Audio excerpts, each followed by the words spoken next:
It's never nice to think that there might be an intruder in your house, especially at this festive time of year. So when I heard about this Santa Claus fellow going round dressed in a red disguise, breaking into people's houses, often even sneaking down their chimneys, I wondered if there was something I could do that would help apprehend the nefarious fellow. And this is what I've come up with. So what I've got is 3 different sorts of sensors, and I'm going to use these to create an elaborate trap. I've got a metal sensor here. In the middle I've got an infrared flame sensor, and on this side I have a water sensor. And I'm going to place some bait into each of those sensors, which I'm hoping is going to attract Santa Claus. So I have here a mince pie. Now I'm told that Santa Claus is partial to mince pies, and as you can see it's come in an aluminium foil case, which I'm going to place on the metal sensor. Over on this side here, I'm told that after he's eaten a mince pie, stealing my food, he's then partial to washing it down with a glass of milk. So I'm going to place that here, and I'm going to place my water sensor into the milk. And finally, having broken into a house, eaten the food, drunk the drink, I hear he likes to escape under the cover of darkness again, back into the night. So if I were to light a candle in the middle here, he'd be certain to blow it out before he makes his escape. So I'll just light that candle there. There we go. And now the trap is set. So what's going to happen is that I've got an Arduino here that's monitoring the state of all of these 3 sensors. When the mince pie has been eaten and the metal sensor detects that the foil is no longer there, and when the milk has been drunk, because the water sensor no longer detects the moisture that is conducting in the sensor at the moment, and when the candle has been blown out, because the infrared sensor there will not detect the radiation pattern being given off by the candle flame, the Arduino is going to trigger a relay down here that is wired to this 12-volt maglock. The cage will come down and the villain will be trapped. So let's see if it's going to work. But before I do that, safety first. So here we go. I should do it. Let me just reset the Arduino so that the trap is set. Okay, so imagine I am Santa, I've broken into the house. First things first, let me put the serial monitor on. I'm going to eat the mince pie. Oh, delicious. And then, after having stolen my food, Santa does not stop there. No, he then goes on to drink my milk. Unbelievable. I probably put a bit too much milk in this glass for this experiment. I could have got away with that, but never mind.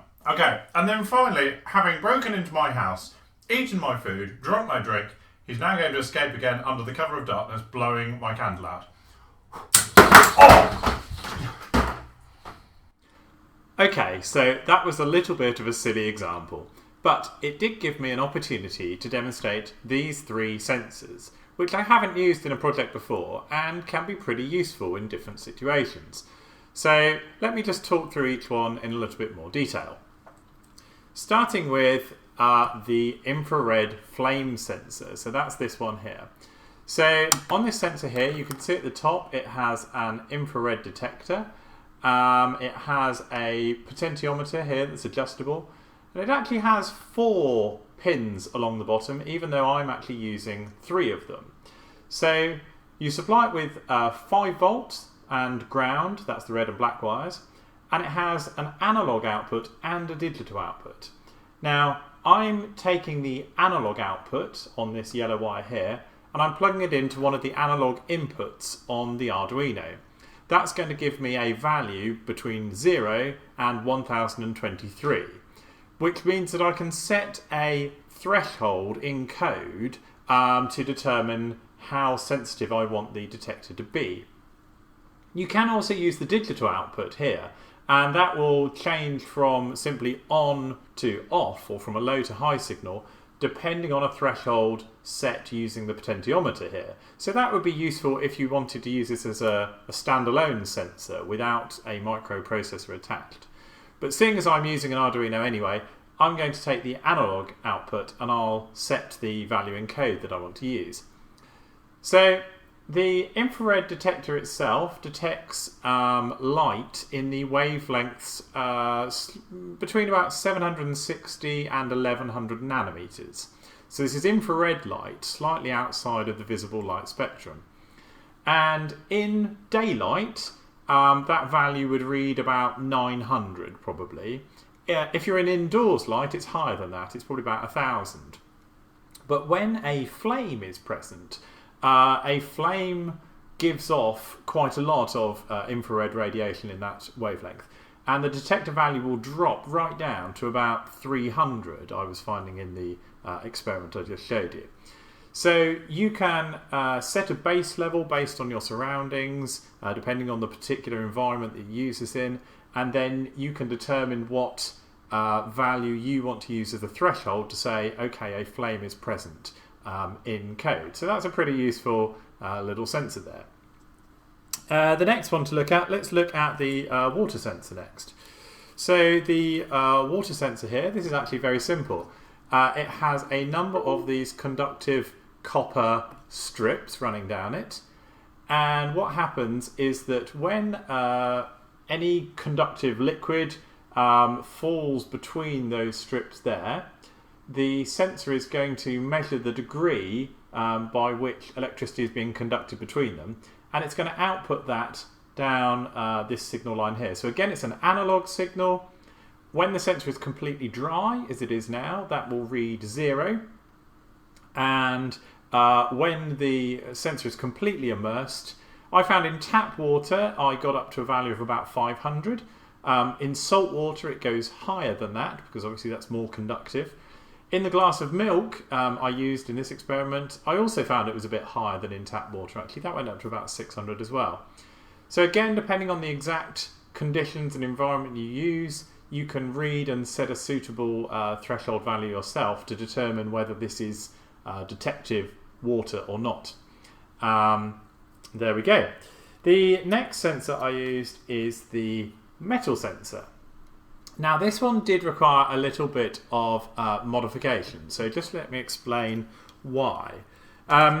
When it comes supplied, that metal sensor looks like this. So it has a voltage V plus, which is for 5 volts in, and it has a V minus, which is for ground. And then what happens is it has a buzzer on the circuit board here, and when it detects metal, it makes the buzzer go off. Just like in a metal detector that you'd use to comb a beach for metal, for example. But I didn't want the buzzer to go off. What I wanted to do was to be able to read a signal on the Arduino instead. So what I did was I got my soldering iron out and I unsoldered the buzzer from the end, and instead I put a resistor in its place. So I've still got a complete circuit, but instead of the buzzer I've just got a resistor.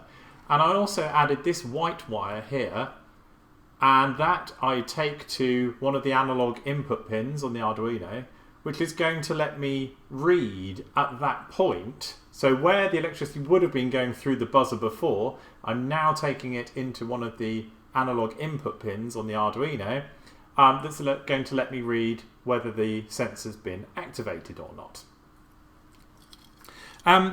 I also said that when all 3 sensors are activated, what happens is that a relay, this is the relay I'm using, so it's a 5-volt relay. This gets sent a signal from the Arduino, and when it is activated, it supplies power to this maglock. Now, maglocks come in different varieties. This is a fail-secure maglock. Excuse my wire. Not sure what that was. This is a fail-secure maglock. So by default, even when not supplied with power, this stays locked. It's got a kind of a catch here, and normally you'd push like a little metal kind of latch into there, but I just put the rope directly into that catch there, and it holds onto it. In order to unlock the maglock, you then supply a brief pulse of 12 volt current down this line here. That spits out the catch, or spits out the rope, whatever's held here. You can then cut the power again, and this returns to a locked state. So this is a fail secure maglock. It is locked unless it is supplied with power. And here's a diagram in fritzing, just showing how everything is wired together. So starting off with the Arduino in the middle here, I'm using an Arduino Nano. You can use any Arduino you want. The advantage of the Nano is it does actually have 2 more analog input pins than an Uno. So whereas an Uno just has A0 to A5, here I've also got A6 and A7, and those are wired to the signals that are coming from the water sensor and the flame sensor respectively. I've then got the metal sensor going into A5 here on this white wire, and all of the sensors also have got shared 5 volt and a ground line coming from the Arduino. Now, fortunately, because each of these sensors draw such a low amount of current, it's okay to run them directly off the 5 volt line here. If you had anything a bit more beefy, you might want to use a separate 5 volt supply. But for these, they're only very low current draw, so that's okay. And then on the other side of the Arduino here, plugged into digital output 2, I've got the signal line that's going to the relay module. So these relay modules, the relay switches between the normally closed and the normally open position, depending on whether the signal line here goes high or low. So you've got again 5 volt input and again shared ground, this signal line here, and the maglock I've got plugged in on the load side of the relay into the normally open connection here. So remember I said by default this is a locked maglock, this is a fail secure maglock, so I don't want it to be normally receiving power, which is why it's going to the normally open side of the pin here. Then when all the sensors have detected the correct triggers, what happens is this signal line here gets sent a signal from the Arduino. The relay momentarily flips across from normally closed to normally open, connects these two here, which sends a pulse to the maglock. The maglock releases the catch here, and then it sets it back again to normally closed, closing this connection. And here's the code that's running on the Arduino, so I'll just step through it step by step for you. So as with all my code, it begins at the top by defining a conditional preprocessor directive called debug. When that is defined, it's going to spit out some additional debugging information to the serial monitor. Particularly in this case, what it's going to do is actually going to send the raw sensor values to the serial output, which is going to make it easier for you to set the correct thresholds depending on the exact environment that you're running the code in. After that, I've got the constant section, so these are variables that are not going to change throughout the duration of the code. And to start with, we define the pins to which the different components are connected.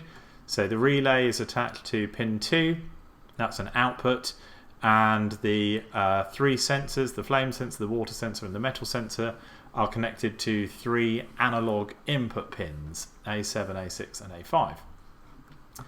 Now talking of thresholds, which I was just then, so these are the values which are going to be used to determine whether the 3 sensors have been triggered or not.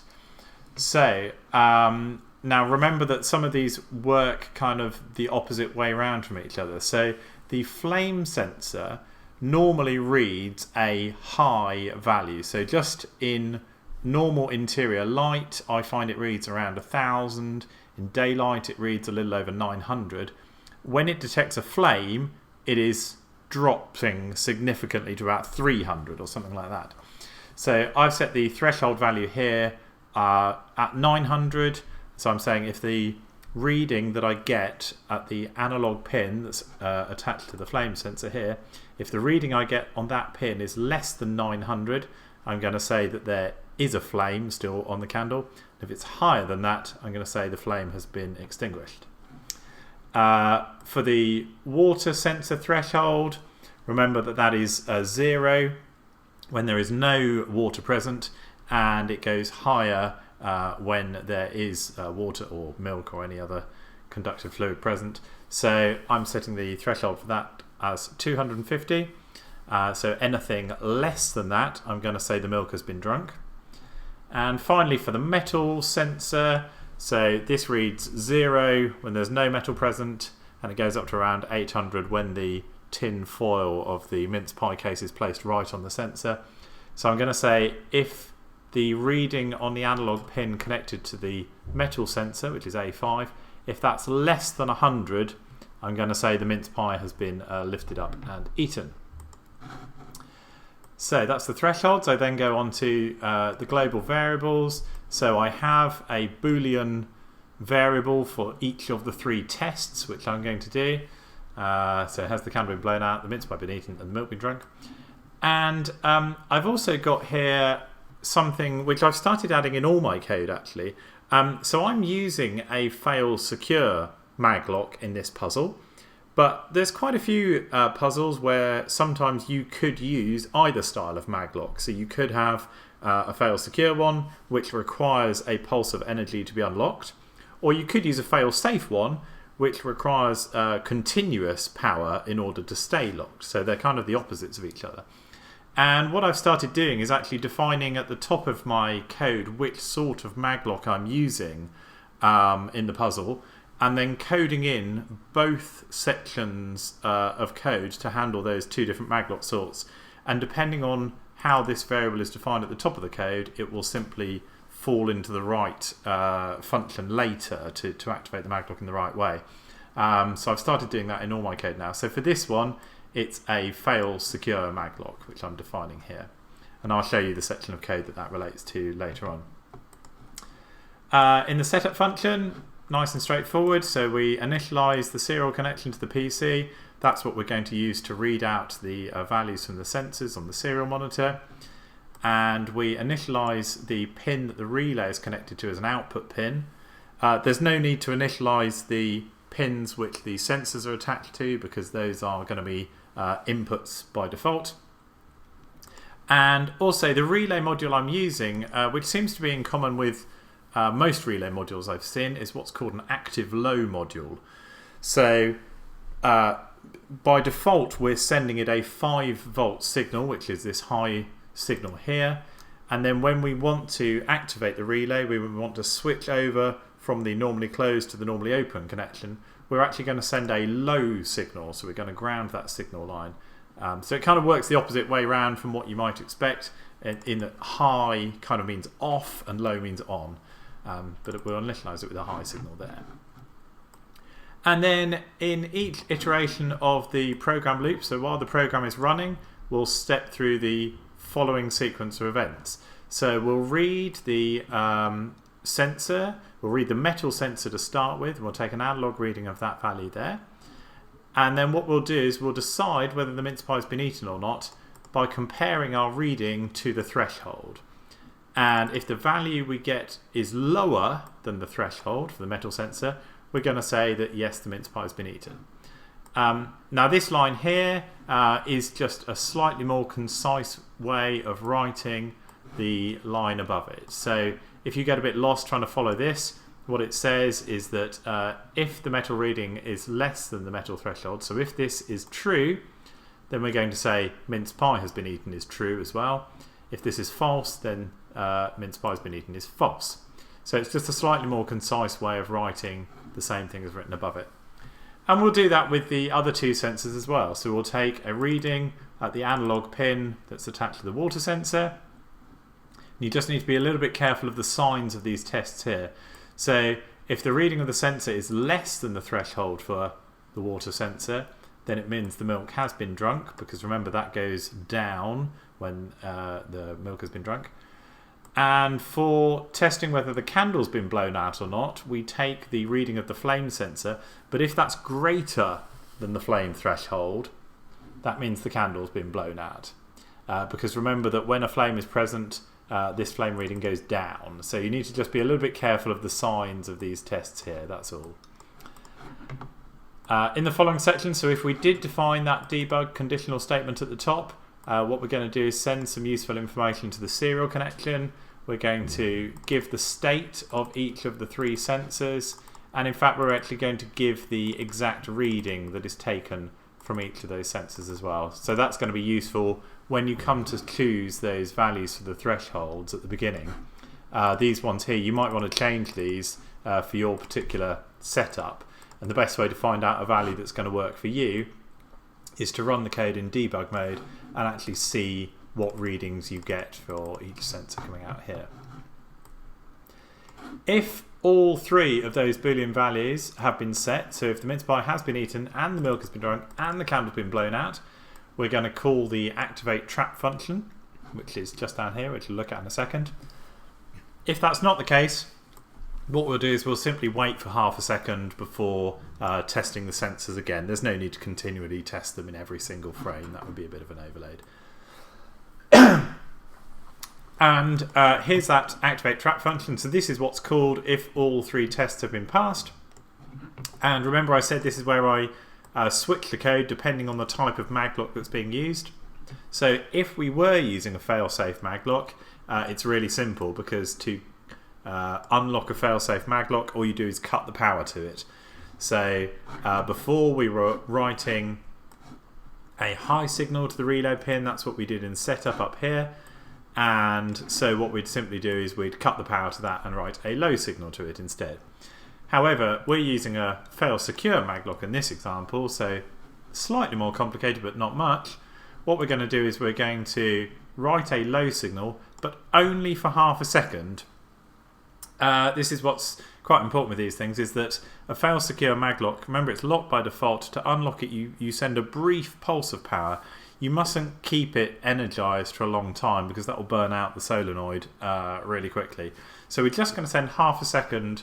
That will be plenty for it to activate, spit out the catch, or spit out the rope in this case. And then once it's done that, we can revert back to a high signal, which is what we did at the start. And the lock will simply return to its kind of dormant, locked state, and that's fine. And then finally, this will be what we call a latched solution. So once the trap's been activated once, we'll just enter this loop here forever and ever, and we'll just say that we'll delay while true. So this will run forever, and it will kind of stall the code in this case once the trap has been run. So that's it. There is an example of how you can use these 3 different sorts of sensors, either combined together or individually, to create a kind of playful interaction.